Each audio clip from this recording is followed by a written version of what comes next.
വൈക്കത്ത് കരിയാറിൽ വല്യാനപ്പുഴ ഭാഗത്തടക്കം വൻതോതിൽ പുൽക്കെട്ടുകളും മാലിന്യവും നിറഞ്ഞ് നീരൊഴുക്ക് തടസ്സപ്പെടുന്നത് പരിഹരിക്കാൻ പ്രാഥമിക പരിശോധന നടത്തി. മാധ്യമ വാർത്തകളെ തുടർന്ന് വൈക്കം MLA കെ ബിനിമോൻ്റെയും നഗരസഭാ അധ്യക്ഷൻ അബ്ദുൾ സലാം റാവുത്തറുടെയും നേതൃത്വത്തിലാണ് മേജർ ഇറിഗേഷൻ ഉദ്യോഗസ്ഥർ പരിശോധന നടത്തിയത്. തുക കൈമാറി എസ്റ്റിമേറ്റ് തയ്യാറാക്കി നമുക്കിത് മൂവ് ചെയ്യേണ്ടതുണ്ട്. ഇവിടെ ഇപ്പോൾ ഇതിൻ്റെ വീതി വളരെ കുറവായതുകൊണ്ട് ഇപ്പോൾ എനിക്ക് പറയാൻ പറ്റുന്ന അല്ലെങ്കിൽ പോലും വീതി വളരെ കുറവാണ്. രണ്ട് സൈഡും പുഴ ഇത് വന്നിട്ടുള്ളത് കൊണ്ട് ഇടുങ്ങിപ്പോയത് കൊണ്ട് ഇത് ഒഴുകി പോകാൻ ബുദ്ധിമുട്ടാണ്. പായൽ വന്ന് തിങ്ങി ഇട്ടൊരവസ്ഥയാണ്.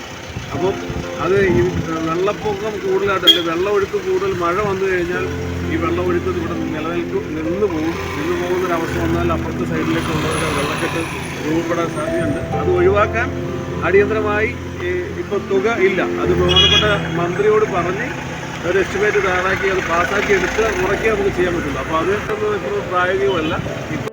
പുൽക്കെട്ടുകളും മാലിന്യങ്ങളും നീക്കി നീരൊഴുക്ക് സാധ്യമാക്കാനുള്ള പദ്ധതി തയ്യാറാക്കി സർക്കാരിന് നൽകുമെന്ന് കെ ബിനിമോൻ MLA അറിയിച്ചു.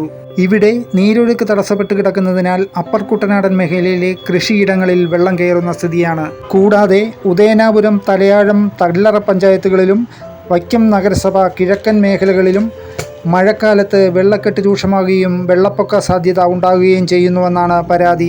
മാസങ്ങൾക്ക് മുമ്പ് ബ്ലോക്ക് പഞ്ചായത്തിൻ്റെ നേതൃത്വത്തിൽ 10 ലക്ഷം രൂപ മുടക്കി പുൽക്കെട്ടുകൾ നീക്കിയെങ്കിലും വീണ്ടും പുഴയിൽ മാലിന്യം നിറഞ്ഞതോടെയാണ് പ്രതിസന്ധി രൂക്ഷമായത്. എന്നാൽ നിലവിൽ താൽക്കാലിക പ്രശ്ന പരിഹാരത്തിനാണ് ശ്രമം നടക്കുന്നതെന്നും ഇടുങ്ങിയ വല്യാനപ്പുഴ പാലത്തിൻ്റെ താഴെ നീരൊഴുക്ക് സാധ്യമാക്കാനുള്ള ശാശ്വത പരിഹാരം വേണമെന്നുമാണ് ആവശ്യമുയരുന്നത്.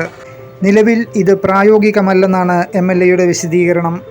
പാലനിർമ്മാണത്തിലെ അപാകത നീരൊഴുക്കിന് തടസ്സമാകുന്നതായി കണ്ടെത്തിയിട്ടുണ്ട്.